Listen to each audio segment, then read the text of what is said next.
research advocacy at Solving Kids Cancer in New York, and I'm on the research and family support teams for SKC in London. We're pleased to co-host this webinar with Jonathan Agan, Executive Director at the Max Cure Foundation. Jonathan is a lawyer, a key thought leader, and a force for good in this world since DIPG took his beautiful daughter Alexis in 2011. Jonathan will close out the webinar today with some final thoughts. Thank you all for joining us today to participate in this important discussion on the impact the pandemic is having on the pediatric cancer research enterprise. We all appreciate what a challenging and difficult time this is for families with children in treatment. Please write your questions anytime in the Q&A box, and feel free to send questions after the webinar as well. We'll post the recording for you to share and view later. It's my pleasure to introduce our esteemed panel. We have Dr. Peter Adamson, the former chair of the Children's Oncology Group and now Global Head of Oncology Development and Pediatric Innovation at Sanofi. Dr. Jeff Aletta, Director of the Blood and Marrow Transplant Program and the Host Defense and Immunocompromised Infectious Diseases Program at Nationwide Children's. Professor Pamela Kearns. She's the Director of the Cancer Research UK Clinical Trials Unit in Birmingham and President of the European Society of Pediatric Oncology. Dr. Mark Kieran, the Pediatric Clinical Trial Lead at Bristol Myers Squibb. Dr. Carol Thiel, the Deputy Chief at the NCI Pediatric Oncology Branch. And we're very grateful to have Dr. Tim Kripe as our moderator for the discussion. Dr. Kripe is the Chief of Hematology and Oncology at Nationwide Children's and has a special expertise in virology and oncolytic viruses. He's the host of the popular podcast This Week in Pediatric Oncology, or TWIPO, and has produced over 70 podcasts you can find on iTunes or on SKC's website. Now I'll turn it over to you, Tim.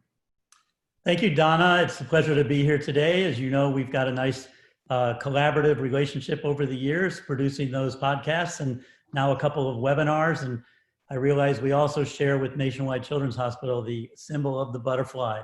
And I'm not coming to you from across the hospital. That's the beauty of Zoom, but rather from my study at home, as we all are. But it's a pleasure to be here with such esteemed colleagues.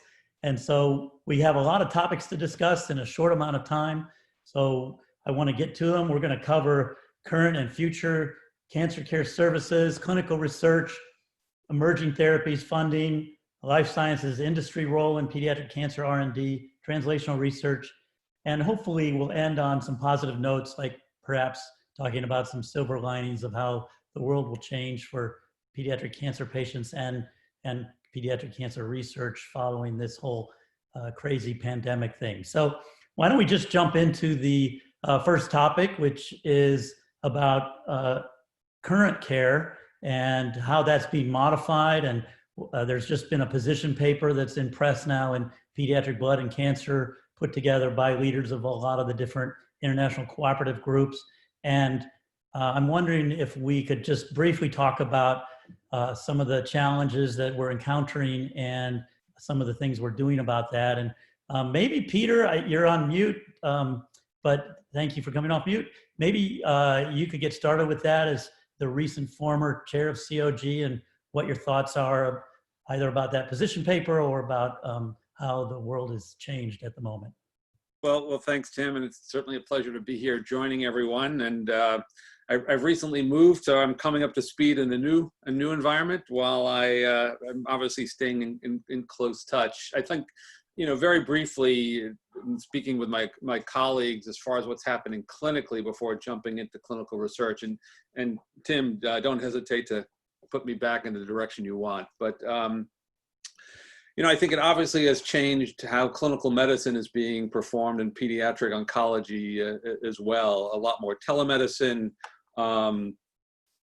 how we actually interface with families and so forth. So there may be some silver linings ultimately when we come out as, what can we do to lessen the burden for children with cancer as far as coming in for clinical care, what actually might be done as effectively over telemedicine where people don't have to travel but can be in their own homes. But clearly it will take some time for that to evolve. From a clinical research perspective right now, at least the data broadly at the Children's Oncology Group, not surprisingly, it is having a negative impact. And as far as our accrual is concerned, and a lot of this is a combination of centers really prioritizing what can they do in this new environment, how can they make things work, staff impacted, and so forth. So that I think is the highest level broad negative impact that we're seeing. I anticipate as we enter into the new environment, I don't think it's going to be really a post-COVID environment where we have a strict cutoff that now we're post-COVID. I think it is just going to be a new environment that we have to deal with for some time. We anticipate that we'll begin to see improvement there as systems are in place where we can again take on the additional burden of research.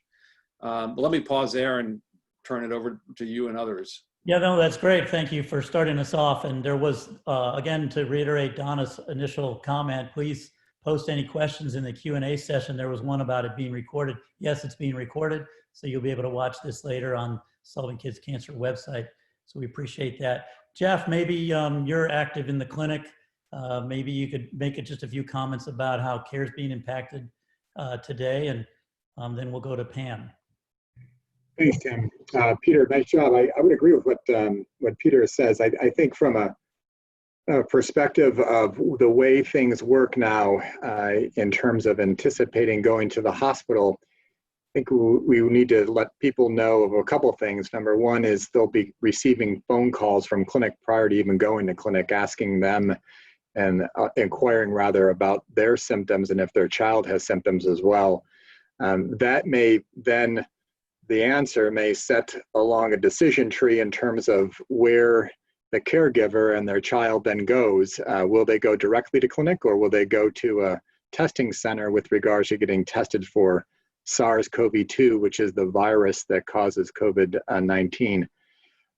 But realize that not every child who has respiratory symptoms is going to have SARS-CoV-2.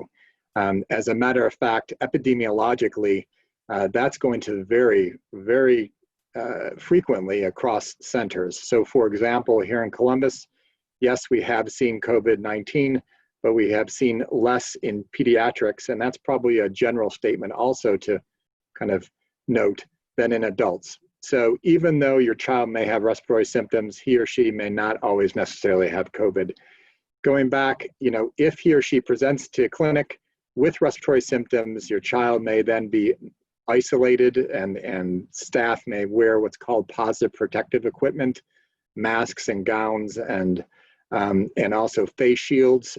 So that's something else to expect. But I think the biggest thing is absolutely do not refrain from calling your primary oncology care team during this time. That is something that all of us would definitely want to encourage every family to do. Stay in touch and to definitely let us help you out in terms of follow-up. Jeff, that's a great point. We've heard some stories out of the UK, particularly that maybe adults, maybe not as much children, I don't know, in terms of them not seeking care, or maybe letting diagnoses be delayed, being concerned about going in to expose themselves potentially to the virus. And Pam, what's going on in your neck of the woods in terms of that, or just clinical care in general? Thank you very much for inviting me into this. I don't think the situation in the UK in terms of how we're managing the care of children with cancer is so different from what I hear from Jeff, to be honest. I think globally there is a concern that perhaps is a delay in presentation of children with cancer for exactly the reason that you said, that people are frightened. They're frightened if they go to the hospital, they might be exposed to COVID, or they're worried in some cases about even bothering the doctors who are all terribly busy looking after COVID-19 patients. I think a really important message is that just is not true. If you have a child that you're worried about, whatever the symptom, then you need to be contacting the doctors straight away. And the services are still there, they're still running, and the hospitals haven't closed down. The general pediatrics is still functioning as normal, as are the pediatric oncology centers. The difference is when you get there, there will be some obvious changes. So for example, your physician may well be wearing a mask. If you have respiratory symptoms, you will be tested for COVID. And if there is a suspicion of positivity, then yeah, you do see the big face shields. But ultimately, and actually hospitals are very well divided now. So patients have COVID-19, there's so-called red areas, hot areas, and they are separated from where patients are being managed without COVID-19. So the services are running, but they are adapting to the fact that we have to deal with a very difficult virus. So I reiterate the points that both Jeff and Peter said. We are in a different environment in terms of telemedicine. So many of my follow-up clinics now for routine clinical care, where patients are, perhaps just receiving a scan result or a symptom follow-up, that is being done by telemedicine. And it'll be interesting to see how much we continue to do that in future. That is a question for the future. But for patients either needing to receive chemotherapy or investigations, scans or blood tests, the hospitals are functioning normally within the caveats of the PPE, the protection. But otherwise, I think a really important message that needs to come out from this webinar is that patients are getting standard normal care with, in the most part, very little modification. And it's really important that parents and children are reassured by that. One of the major points of this position paper that's coming out is that under-resourced countries might not be able to provide the same standard of care or level of care. Are there any things at your hospital that aren't being provided or that have more limited access for patients because of COVID? I think the only question that we're being asked is to review, for example, follow-up imaging and whether the timing of the imaging can be adjusted, particularly for children that need general anesthetics, where at the peak of the COVID crisis, there were some pressures on the anesthetic services, but actually on the whole, very few scans have been altered, and we've managed to proceed pretty much as normal. There was also a question for a while, a lot of consideration about transplant services and whether they would need to be limited so as that intensive care beds weren't being occupied if needed. But in fact, again, I was on call this weekend. Our transplant unit is full as it always is. And apart from the additional masks and protective precautions that are ongoing, pretty much it was service as normal. And can you tell us about the use of telemedicine in the UK? Vicky Bunger from CAC2 asked a question online about that increasing health disparities because not everyone may have access to the internet, etc. What's your experience with telemedicine now? To be honest, you're right. And I think a lot of my clinic at the moment is being done with the good old telephone. We haven't had to necessarily go on to Zoom or GoToMeet or FaceTime. Although a couple of patients have FaceTimed me by preference, but mostly because it's routine discussions, it's been by telephone. So there's been very little limitation on people being able to access what's needed. And when patients need to be seen and actually physically examined, then we arrange them to come up to the hospital. Great. Well, I'd like to move on to the clinical research. Peter touched on that a bit. And I guess while we're still in the UK, can you tell us what's happening with research there? That's a bigger challenge. So as you know, I am the director of the Cancer Research UK Clinical Trials Unit. And so where we've seen our biggest impact is in the clinical trials arena. Our clinical trials unit, the entire 200 members of staff are all home working. So we're maintaining the support for clinical trials in terms of data management, monitoring remotely from a home base. But the challenge has been keeping new recruitment into clinical trials at the hospitals. That's where it's been mostly limited. And that's because research staff are being redeployed to manage and cover other areas when staff are either sick themselves or having to be self-isolated because family members are sick. So we have seen a fall in recruitment onto clinical trials. And also we're not able to open new clinical trials at the moment. The only trials we can open are those that are directly related to research in COVID. So the impact patients are still receiving normal care, and if they're on trial, we're managing to keep those patients continuing to get trial treatment, and monitoring their safety and collecting data.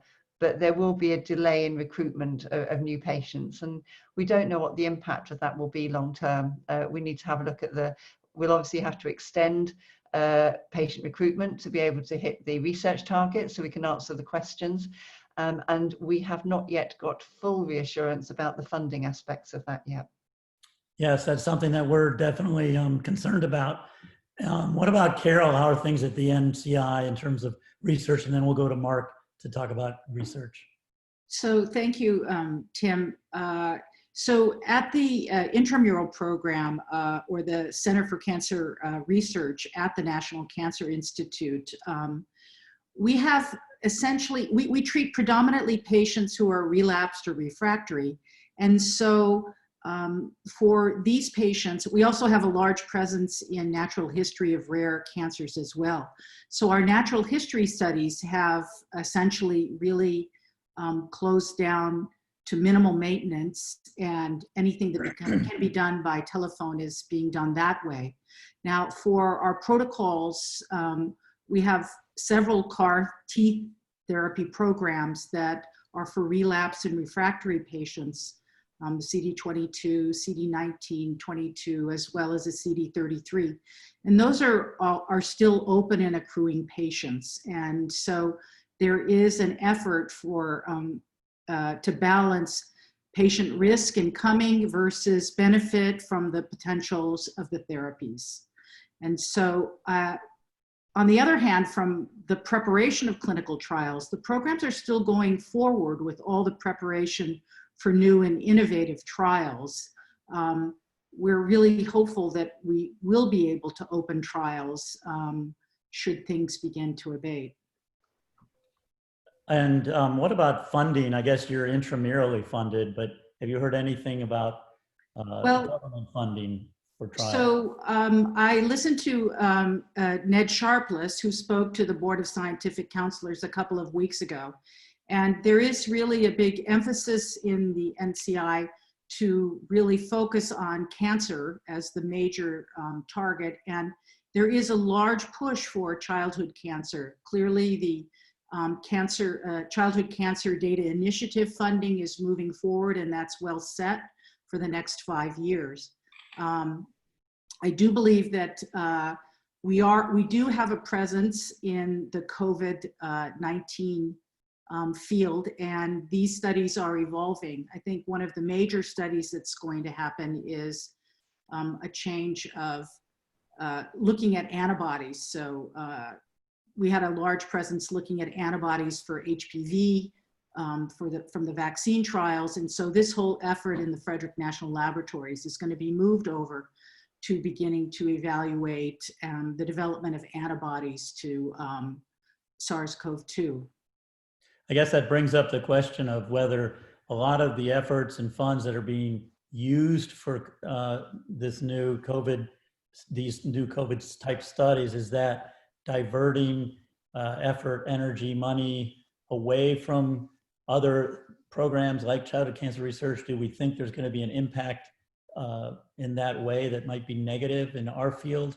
I mean, we obviously need to solve the problem of the virus for sure, so that has to be a priority. But so I can't really comment on how the funding situation is going to evolve. It's still really too early to know. I always I'm fairly optimistic in these kinds of things. And I actually started as a scientist during the AIDS epidemic. And so I saw the big rush of funding that switched from cancer to HIV. But I do believe that the study of the immune system that the HIV studies engendered and the intensity of that kind of study and information that evolved is really paying dividends now. So I do believe any research that we do that enables us to understand normal physiology and normal immune responses, and clearly we're seeing that the immune response to this virus is quite different among different individuals, will certainly be informative as we bring it to bear for our children who clearly have different responses to their cancers as well from an immunological point of view. That's a great point. Another question I had for you before we move on to Mark is many of your patients travel long distances to come to the NCI for these relapse type studies. Are you seeing a problem with that, a decrease? What barriers and challenges are there now in this new environment? And how do you, are you doing more things remotely as a consequence? And will that maybe change the way you practice in the future? Right. So we do travel patients to our Children's Inn, and they stay there before they come to the clinic to be treated. And in situations where we can perhaps utilize the investigational drugs and have them, we are trying to get waivers from our from the FDA to enable us to perhaps give these drugs at remote locations so the patients don't have to travel. But we definitely are, this is an issue that many patients don't want to travel. But then again, this is why we are really taking the patients who, in some ways, that hopefully have a benefit from our therapies, but they're refractory to most other therapies. That's great. So Mark, you're in a unique position. You're a few years ahead of Peter in transitioning from an academic medical center to the industry, and curious about your perspective from either of those viewpoints, but certainly from the industry perspective about how this whole new environment is impacting clinical research, what the impact is going to be on missed studies, on protocols and missing data. Are we worried about that? And what sort of things are going through your mind? Yeah, it's complicated, of course. The basic research, the discovery of new molecules, obviously it takes a long time from the identification of a molecule to turning it into a drug. And most of the laboratory research has kind of been suspended, both in academic and in most pharmaceutical labs around the world, in order to reduce the high density of people that really need to take part in that. So I think there is going to be a downstream effect. As you heard, what many both academic and pharmaceutical companies are doing is shifting their portfolios as much as possible to see whether there are potential therapeutic options for COVID-19. I do agree that learning about some of that may have significant impact for general medicine, and therefore I don't consider it a complete loss of potential information, but the likelihood that some of the more basic pediatric oncology mechanisms, that some of that research will be put on hold as we refocus efforts, I think is a reality. Obviously on the clinical side, as you've heard, if there is a clinical trial that's open and running, if patients are on therapy, I think all of the systems are in place to ensure that those patients continue to receive therapy. I think where we are going to see a problem is, for example, in order to open a new trial, as many of the other speakers have noted, it requires a large number of people, both in the office, in the clinic, in the administrative places, in order to get patients coming in to access some of these new potential therapies. And as we kind of think about how do we protect a patient, how do we minimize their risk of catching a contagious and potentially fatal disease, while at the same time not ignoring the reason that they need to come into clinic in the first place is that they have a cancer that itself is not a trivial issue. And it's this balance of risk and benefit. And so there isn't a single answer. Not every trial will close there, not every trial will be prevented from opening. Some of them that are considered more important or maybe of benefit, I think are going to continue to main priority, particularly if the potential benefits of those outweigh the potential risks. I think therapies that require a lot of patient contact are going to be de-emphasized to those that may allow a little more remote or less active interaction. Therapies that, for example, weaken your immune system would intuitively cause a little more concern, particularly as you're trying to fight an infection. Therapies that, for example, damage the lung or heart, which is where many of the problems for the COVID-19 patients are, might be considered at higher risk and therefore harder to move forward. And it's going to be that very delicate balance of all of those issues that doesn't provide a single answer. It's a kind of case-by-case, circumstance-by-circumstance evaluation that will allow us to optimize the care for kids while protecting them from the unnecessary exposure and potential impact of catching COVID-19. So are you actively writing amendments or revising protocols that are in process in terms of trying to accommodate some of these issues? Yes, absolutely. Again, this is really an industry-wide effort, is deferring simple follow-ups to phone follow-ups, and so amending protocols that allow those kinds of things in places where it's appropriate, not in every circumstance. An oral medication that instead of coming into the clinic to pick it up, that can be delivered at home. So there are absolutely circumstances where we're trying to do everything we can to maintain the integrity of the study while protecting the patients. That's obviously not going to be possible with every type of treatment. And so again, in a case-by-case circumstance, there are some, particularly some of the newer studies that are highly experimental. We haven't even figured out what dose to use yet, or what some of the known toxicities will be. And if we don't know all of the toxicities because the drugs are too new, suddenly exposing patients that may also be being exposed to an infection raises greater concern. Some of those will be put on hold as we try to get over the hump of this infection and then get those going a little bit later, which means there is going to be some realistic delay in certain circumstances as need be. Yeah, and I guess from our own experience, more amendments is causing more work for our regulatory team, who are already trying to minimize their work. And so it's sort of this cycle of issues that I think are delaying things. Pam, I'm wondering. Tim, I just want to jump in for 1 minute if I can, and just to emphasize, and certainly for children with relapse or refractory cancer, and what we've seen, and not just children, I'd say all patients with relapse refractory cancer, but certainly children, both the NCI and the FDA have really made pretty dramatic moves to accommodate the current challenge.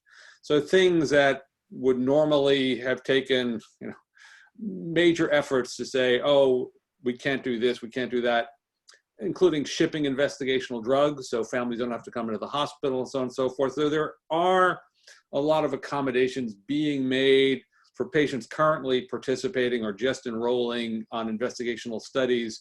And generally in pediatrics, for the investigational drugs, that's usually relapse refractory. So that has been very reassuring to see that, no, you can do this, note to file, you don't necessarily have to amend, there's flexibility. So I just want to make sure it's not all bureaucracy that is descending. In fact, people are behind the bureaucracy and are making accommodations because they know that, especially for patients with life-threatening illnesses, shutting down is not a good option. So just continuing on that topic of sort of what the burdens are and so forth, does anybody have any sense of the regulatory environment, and will there be delays in approvals or that sort of thing? Maybe Peter, that'd be a good one for you as well. Well, what I can say is, one of the silver linings that might emerge is, I think right now there are well over 600 protocols for patients with COVID infection or at risk for COVID infection. And some of those, and certainly where I am, but some of those were put up within 2 weeks. So when something truly becomes a priority, you can move it faster. So I'm hoping there will be lessons that come out of this, that, well, in certain areas, can we be more efficient? Can we move it faster? With that said, it wasn't difficult to prioritize for anyone that in the midst of a pandemic with high mortality, we can't do business as usual. But I'm hoping that there's some lessons learned, that there are other also life-threatening diseases where maybe we can start trying to prioritize and become more efficient. And Tim, could I just add to that? Please do. Because I have to say that it has been remarkable. Although it's hard to get new things started because of the kind of village that it takes to get something brand new up and going, I would say I spend more time now on the phone with regulatory authorities because a lot of that stuff can be done from home. And so I would say a lot of the regulatory stuff has gone much smoother, in part because nobody's traveling. Schedules have been relatively easy to coordinate. And so both for the European Union, the EMA, as well as at the FDA, their responsiveness, I have to say, has in many ways been remarkable, not just in terms of things that are COVID-19 related, but in terms of keeping all of the other things for cancer trials going. So in that sense, it's been a bright spot. That's good to hear. And both of you just answered the long question that was typed into the box about if everything's being able to move so fast with COVID, can we take those lessons learned and continue them? I guess my fear would be once this is all over, we're all going to fall back into the same old habits, but I guess time will tell with that. One of the other potential silver linings is, and Carol touched on this just a little bit in terms of new immunotherapies, new things coming out, new knowledge that we might learn from COVID, that with the explosion of immunotherapies in cancer, do we think, or might there be, new avenues of research or new discoveries that could be cross-applicable? And anybody have any thoughts about that? Jeff, maybe? Sure. So Carol hit it right on the head. The immune response is definitely something that warrants further investigation between pediatrics and adults. In particular, we know there's an immune response that occurs when a child's born, and then as they grow older and get vaccinated, and then as they get in their teen years, and then as an adult, there's lots of different changes that occurs in the immune response, such that we do know with COVID, for example, that infants less than 1 year old have a high risk of severe disease versus those children who are greater in age but less than 12. So it begs the question immunologically, what's happening in those kids? The second point is we do know that kids generally have a different inflammatory response. In other words, inflammation is the way that you get rid of viruses. And they have a different inflammatory response than adults. And that inflammatory response actually can be helpful for a viral response. In addition to that, kids are exposed to a lot of different viruses. And there are things called endemic coronaviruses, in other words, common coronaviruses that are not SARS related, that kids get exposed to a lot. So in other words, are their immune systems primed with regard to this virus? And then lastly, the way that the virus actually works in the body. So we're finding out that the virus causes damage to skin cells in the body that line blood vessels, for example. So there's a process in bone marrow transplant in patients that I take care of that there is damage to that same skin layer that causes micro blood clots to occur, and we're finding the same thing that happens in COVID-19. And we even are using some of the same therapies in those patients who have severe COVID-19 that we use in a transplant center, or in a setting rather, or we use in the CAR T setting, the chimeric antigen receptor T cell setting, drug called tocilizumab, which blocks one of these inflammatory cytokines. So there's lots that we can learn right now from COVID that definitely applies in terms of viral immune response, and also in terms of cancer responses. So there's a significant overlap between the inflammatory response to infection and the inflammatory response to cancer. And we may actually be able to discover another way of fighting cancer based upon immune knowledge and discovery that we have for COVID-19. We can all hope for those silver linings. Do any of you others have comments about that topic? Yeah, if I could come in on that, and I completely agree with what Jeff was saying, that the investigation of the inflammasome, as it's called, in the context of COVID is absolutely fascinating. And a lot of the clinical trials, treatment trials for COVID-19 at the moment are repurposing anti-cancer drugs that target that inflammatory pathway. Some of the anti-cancer drugs that we're investigating to treat different sorts of leukemias are being investigated in clinical trials. But I think it's really, there's a lot of anecdotal evidence that hits the press about a particular drug that may or may not be useful in COVID-19. And I think we have to reiterate that these drugs need to be properly investigated in trials to demonstrate the benefit, because a lot of patients with COVID-19 recover anyway. And I think we have to be wary of the magic drug that helps a few anecdotal patients. We need to be sure that that was a genuine effect because of the drug, and that can only be properly investigated in trials. But the other opportunity we need to take is with the cohorts of patients that we have at the moment, both with cancer and cancer with COVID. This is the opportunity to collect all the data we can on those patients, and ideally, blood samples as well, so that we can retrospectively do quite a lot of research to understand the processes of the interaction between patients with cancer, the treatment they're on, and the virus. And we're seeing this.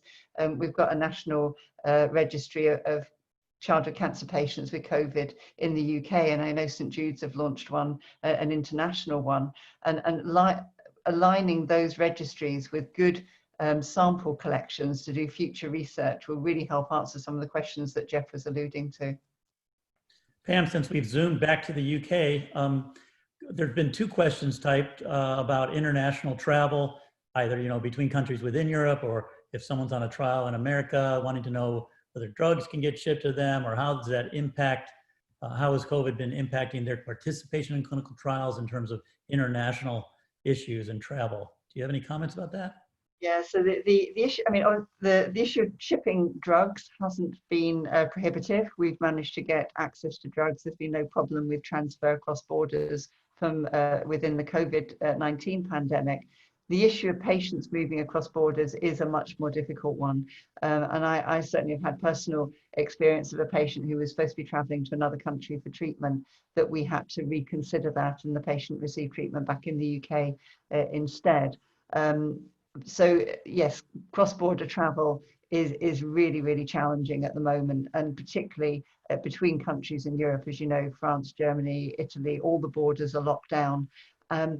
Having said that, I'm aware that patients in, for example, Italy were accepted in Germany, where they ran out of bed spaces in Italy because of the COVID-19 pandemic, and that was done on a case-by-case basis where German centres happen to have enough beds to take them.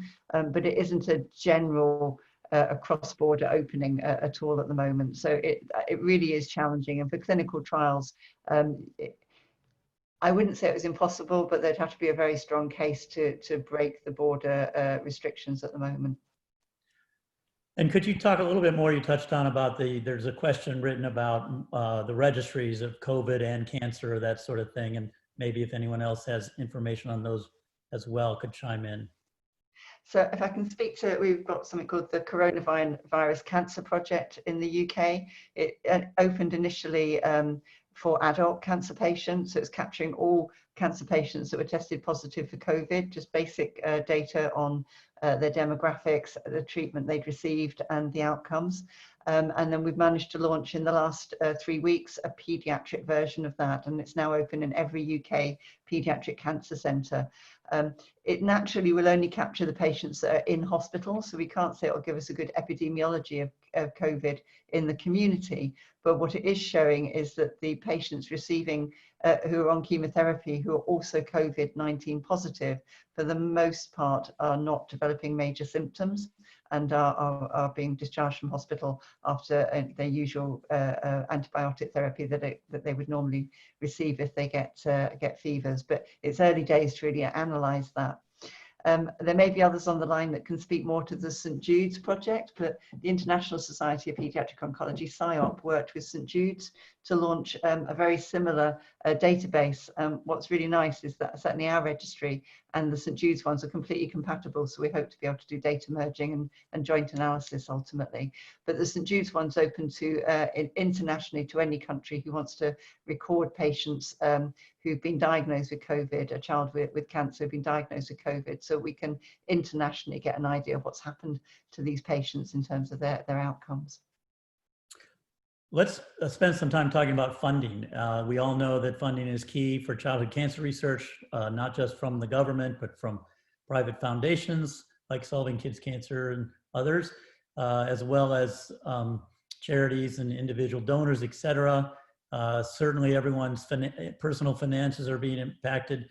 And I can personally say academic centers, I know from our experience, are losing money during this time, significant amounts of revenue. And I guess I'm wondering what people's thoughts are or predictions of what is happening now and will happen in the future in terms of an impact on pediatric cancer research with these changes in the funding environment.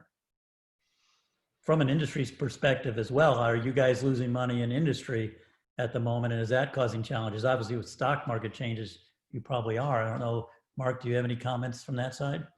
Yeah, I mean, I can't really speak to the kind of, larger economics of, remember that, much, I think Peter would say the same, we also make, blood pressure medicines, heart medicines, those kinds of things. So it's not just a cancer issue. Again, the research has been impacted. I think there's no question we're hearing delays. We even opened the discussion today about patients that are kind of delaying actually, getting treated. I think that would be not just for cancer, maybe even less so for cancer, but certainly for people with high blood pressure, probably delaying some of those appointments. So I think there is going to be an overall general impact. Again, the bigger question of, and I think Peter said it at the beginning, it is not going to be where one day, in the front page of the newspaper is COVID is done. This is probably going to be an evolution of slowly decreasing incidence of infection, but I don't think it's just going to suddenly end. And under those circumstances, figuring out how we're going to transition both the pharma industry, the academic centers, to begin to ramp back up the things that have been put on hold. I think there's going to be some impact, but hopefully we will adapt to this. I think that's the one thing that we've always learned. And as was intimated by a couple of others, we're actually going to learn some things out of this. Pam's point about we ought to be collecting as much information now so that if this ever happens again, we're that much more prepared for understanding what it means, how to deal with it, how to minimize its impact. And so we ought to see this as an opportunity, not just as a tragedy. So, not being an economist, but that's never stopped me from offering an opinion. I think there is going to be an impact on research. I don't know how big an impact, but everything ultimately is going to be tied to what in the U.S. what the U.S. economy does, and how devastated the U.S. economy is, and how devastated other economies are in the global economy. I don't think we can escape the reality that the level of funding support from the government or even in the private sector is all going to be impacted by what's happening in our economy. What I don't think any of us would dare to predict, because we don't know, is how big an impact is it going to be. So I do think that's a reality. We haven't seen an economy like this, obviously, not in my lifetime, and I think in most of our lifetimes. I think everyone will hesitate to venture a guess as far as how long and to what depth the impact will be. I think a major area that's going to be impacted is the charitable sector. It obviously, as Peter says, as the economy is tightened, people being able to donate to charities will be reduced. And even something as simple as, we had the London Marathon was supposed to be run on Sunday. As many other major marathons, it's a massive fundraiser for charities. And the income loss from an event like that being cancelled is phenomenal. And Cancer Research UK is one of the biggest single cancer charities in the UK and possibly in Europe. And they are predicting a 25% reduction in fundraising, which is, I think they've estimated something like 44 million loss. And as a consequence, they have already cut existing grants. So grants that have already been awarded, they are cutting this year's award by 5% to most projects. And they've delayed the announcement of new funding calls until the autumn, till they see their funding position. So obviously that affects all cancer research, but in amongst that, childhood cancer research inevitably is going to be impacted. And I think what's happening in Cancer Research UK is probably being reflected in a lot of charities. Yeah, it's challenging times for sure. And I guess our jobs are to try to minimize the negative impact of all that as best as possible. I'm not sure how to do that. So happy to entertain ideas, but I know we're talking about now that we're starting in the next week or two to reinstitute some elective surgeries on a slow basis. I think we're talking about how to re-engage in research a bit with all the typical social distancing measures in place, but can we start going back into the lab and doing things on a limited basis with shift work, et cetera. But I think it behooves us to try to be creative about how to minimize the impact. And I think we only have about 4 minutes before we were designated to wrap up, and we'll probably give everyone a chance to say some final words so you can start thinking about sort of what your key points to drive home for families are. But the final topic that we were suggested to talk about was sort of translational research. We talked about databases, but a lot of things are being put on hold that are not considered urgent or life-saving, sample collection, things like that. What do we think is going to happen to those? I guess the term gone into hibernation has been used. Do we worry about the impact of that? Is there any way to catch up on that? What's going to be the loss? And does anybody have any thoughts about that? Carol. Well, so I really wanted to tell people, I think that I can speak for you all as well. Even though we're home, I think we're busier than ever. I do think that we're trying to motivate and keep engaged our colleagues and students and trainees who are working. And I think this extra time has enabled us to look into new areas.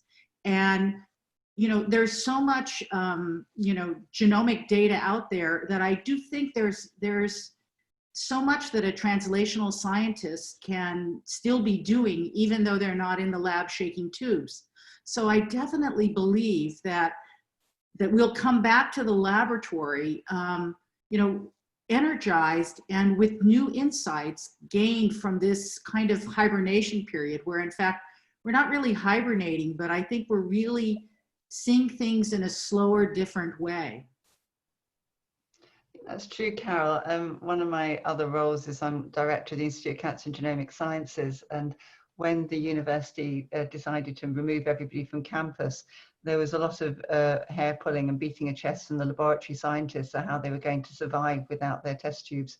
And in fact, they have been amazing. They've kept their research groups going by Zoom or whatever internet connection that they're using. And they've redirected their energy into getting those papers written that they've been meaning to get written for a while.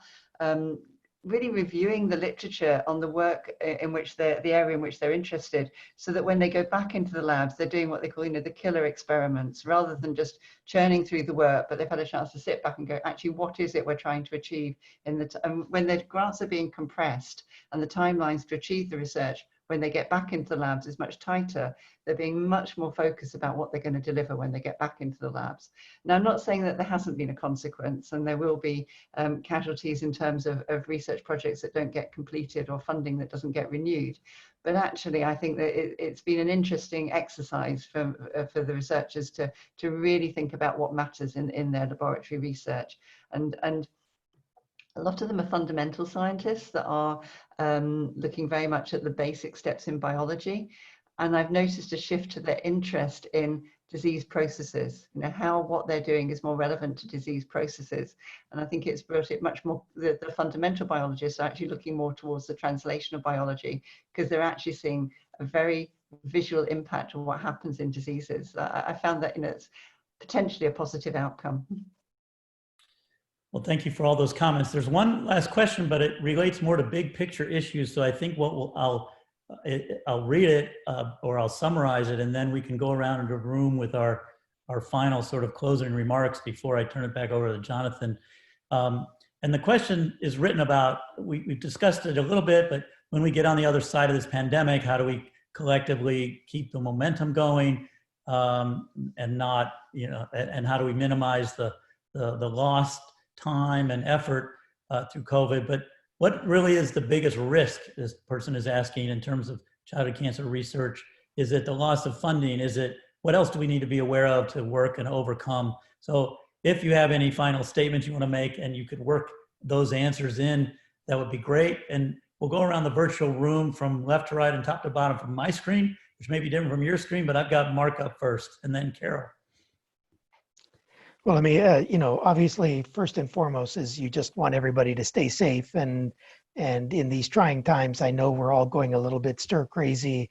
At the same time, there's a benefit to this. I think, dampening the spread of the disease that gives us an opportunity to learn. You heard about many of the initiatives that are going on now to try and find a solution to this. Like everything, if you work hard enough at it, I think you can always find a silver lining that while there's no question research is impacted, the opportunity for drug discovery, I think, has been impacted. We're going to learn things about infection, about the immune system, about how to modulate the immune system. If you can teach it how to control a virus, maybe you can teach it how to control a cancer. So I think as pediatric oncologists, we tend to be optimists at heart. And I think we have to kind of see that opportunity here. And while there will be some disruption, there will be some kind of delay. We are ready to pick up and take off. What I would say is, for me, the most important issue, and Tim, I think you raised this earlier, we've learned some things about how to do some stuff better that, in terms of reducing inconvenience, time, travel, cost for families, for circumstances. Are we willing to continue to learn from those and adapt to them? Or, as you said, are we all just going to go back to the way it was because we're kind of looking for things that were once comfortable? My hope is that we can learn the lessons from this so that we actually come out kind of better and stronger by the time this is done. A positive note, I like it. Carol, to you. Yeah, so I think Mark kind of touched on many of the things I also believe. I do think that sometimes for us, change is very difficult. And I'm of the age now where I actually like to embrace change because I do think this change can lead to new growth. And I think we just need to continue to lobby hard and keep focused on, our primary mission, which is to, alleviate the suffering and deaths due to, childhood cancer. And I think with that kind of vision, we can continue to maintain the impetus that we had going into pre-COVID-19. Sounds great. Jeff, then Pam, then we'll finish with Peter. So I'm a little bit philosophical on this, but I think that there's one thing or several things that time has taught us, and that is we are an adaptable race, right? I mean, when you look at our past and you look towards the future and you look to our present, we've adapted over quite a lot of different challenges in terms of our existence. I think the second thing is, when we look and we look at the night sky, we see stars, and we're this little itty bitty planet, like a blip in time and a speck of dust. But somehow there's all of us on this webinar. And the reason why we're on this webinar is because the whole purpose of life is to create an impact, and a positive impact. And there's lots that we have talked about that can create such a positive impact in the lives of others, in particular in the lives of a child with cancer. And so, we'll figure this out because we always do. And we have that drive to make it better. And I think that as long as we don't lose focus on that drive, then we will get through this and we will come out better in the end. Keep the faith. Thanks, Jeff. Pam? Not sure I can be quite so philosophical, but yeah, we've been the last 4 months, if I can put it, distracted with COVID-19, and for all good reasons, because the impacts it's had globally. But childhood cancer is still here, and all of us interested in research and treatment in childhood cancer are still here. We've not gone into a different area of research just because COVID-19's come along. It's taught us a lot, and it's taught us a lot scientifically. It's taught us a lot about bureaucracy and administration and how to really move around it or move through it. But ultimately, those of us who work in this arena don't need to be remotivated after this. We still are motivated, and that's going to continue. If there's one thing I hope will change, not to do with research specifically, is that we've stopped traveling, and that's got to have been better for the environment. You know, we've seen evidence of this. And I really hope we reconsider how we do big meetings in the future and how much we need to be whizzing around the world for these meetings, because these Zoom chats are very productive, and we've got used to being able to do it that way. So I hope that's one thing we do continue in the future. That's a great point. I agree. It's been remarkable to see the changes, how human behavior can affect our planet. And in fact, there's one last question about that. And can we use this pandemic to explain to those not directly affected what the impacts on children and families are: isolation, worry about germs, etc. It's a good point that I know we've seen the incidence of other infections drop dramatically in our hospital, like RSV, because of the social isolation. But we're going to give the final word to Peter. Well, just reacting to what everyone has offered already, which I think is on target. Pam, I think Zoom will either be our best friend or our worst enemy by the time this is over. But it is true. Our ability to be productive is much greater today than it would have been a decade ago. I think it would have been much more difficult. A couple of brief points. One is first with pediatric oncologists, we are probably amongst the most optimistic group of people that you come across. We are always looking to do better, and we are inspired by the children and families that we are privileged to care for. The community in pediatric oncology, I think, has evolved and continues to become stronger and more focused, certainly since when I began, and even in the last 5 to 10 years. And I can't underemphasize how important having that community is, because as others have noted, each and every day our families are facing life-threatening diseases. And when we layer upon it the challenges that this pandemic has brought, it takes it to new levels. With that said, our community has faced actually much greater barriers and hurdles in the past. It was only about 70 years ago that children with cancer actually received any treatment because everyone believed it was uniformly fatal and couldn't be treated. And we have made tremendous progress, but the barriers that our predecessors had to overcome were formidable, and I think in many respects are going to be greater than the barriers that COVID-19 brings us today. We know it's going to be challenging times and an evolution, and Jeff and others have said we will adapt. The mission is too important. I think the important message is to get out early in the community is do not hesitate, as Pam says, if you're concerned about your child's health, to contact your provider. The systems are there, we're ready. We don't want to have indirect challenges because of the concerns. With that said, I do want to thank you, Tim, and the others, because this community is so essential. And I think that we're going to have advocacy messages emerge over the upcoming months as we see things evolve. Well said, thank you. Jonathan, thank you for co-hosting this. I'll turn it back to you for final comments. So first and foremost, thank you for an amazing discussion, and Dr. Adamson, what you just said summed up so much of I think what we need to hear in the community as advocates. I'm Jonathan Agan, the Executive Director of the Max Cure Foundation, along with Solving Kids Cancer. We're honored and thrilled to be hosting this webinar today. And Dr. Cripe, thank you so much for moderating and for leading this discussion. It was really something that we're privileged in the community, and parents and advocates to be able to have access to, you know, the top thought leaders in the pediatric cancer community. Thank you to all the panelists for sharing your expertise today. These are really unique times, to say the least.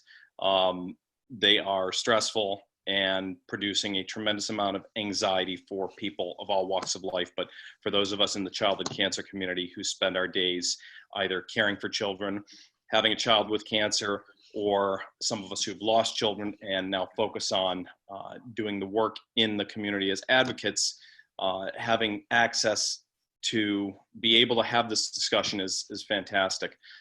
If there are any questions that didn't get answered, we'll try and work it out so that we can get everybody answers to anything that might be on their mind. Just a reminder that this discussion will be archived and will be posted on Solving Kids Cancer's website, Max Cure Foundation's website, as well as Facebook pages, and I'm assuming places like the Childhood CAC2, the Coalition Against Childhood Cancer. Final words that I wanted to leave everybody with here today. So, again, thank you to everyone for joining us in this robust discussion. This is a community that has found a way to always fight through the challenges that we face. And for foundations such as Solving Kids Cancer and the Max Cure Foundation, we do what we can so that we can continue to push the research forward. And one of the questions that came in at the end about not losing momentum is so on point for those of us on the other side in the community. And it's our charge to find a way. We have always done a lot with a little. We've always been faced with trying to scrimp and push ahead and raise every single penny that we can to fund research. We've found ways to pass legislation to keep the momentum going. We're going to face challenges. The budget's going to face challenges either from the federal government with respect to NCI and how NIH is funded in 2021 and beyond. But there are new opportunities that we have to seek to leverage as a community. We have to come together more as organizations, utilizing the resources that we have in order to keep the momentum going. And that's on all of our shoulders in the advocacy community and those of us in foundations that do this work on a daily basis. Again, thank you to everybody for participating today. Thank you for everyone who joined us. Again, if you have questions, please try and submit them. You can submit them to either myself at jonathan@maxcure.org, and we'll get them answered. Thanks again. Thank you so much. It's been fun. Thank you. Thank you. Bye. Bye-bye. Bye. Thank you, everybody. Thanks a lot. Let's see, how do I get